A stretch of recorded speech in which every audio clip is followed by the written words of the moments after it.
All right, I'm standing here outside. It's in the rain. I like the rain. Got some pretty pictures of stuff, pretty trees, stuff like that. I'm not 100% sure what's going on with the trees back there. Anyway, let's get to the point of the video. The point of the video is for me to ask a question to artists. You make your art, you draw, you do your graphic design, you do blah, blah, blah. I got a noodle on my nose or on my chin, whatever. You make your art. Let's say you're a visual artist and you want to make a video. You make your rough draft, your rough outline, you make a storyboard, and then you go and film the storyboard, you make edits, stuff like that. How would you feel if you were told that instead of doing that, you should either, one, make it with AI, or two, AI was going to be replacing your job? I have a question about that because I'm taking a class called Digital Video Literacy Composing, which is basically composition through digital media. So video and other things like that, like, sometimes a comic book type thing, drawing. And in one of our assignments, we were told that to make our storyboard, we should use AI if we're not great at drawing. Which storyboard to me, I'm not great at drawing.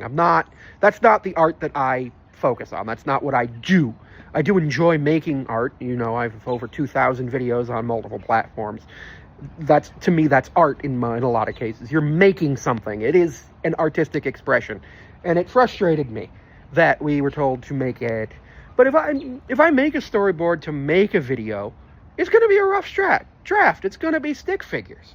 And we're also told that we should have, if we're teaching, we should have students use the AI, the large language models, to do it. Storyboard I got was nonsensical, and that was even with putting in exactly what I wanted into the LLM. So I really want to know how artists feel about this, because I feel very passionately that AI, especially large language models, has no place in education,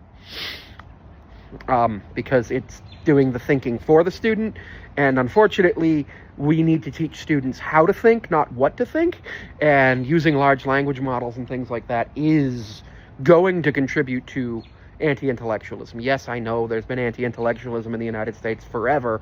It's also kind of why the founders didn't want everybody to vote.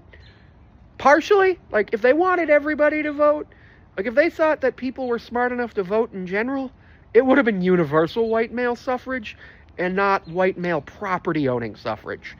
Yeah, they were racist and sexist. That's a different issue.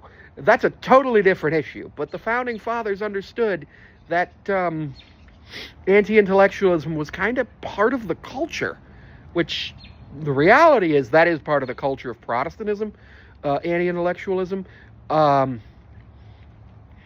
Even Catholicism had it for a while, but now the Pope is much more, open to science, or, well, he was before he passed. It's Pope Francis that I'm talking about there.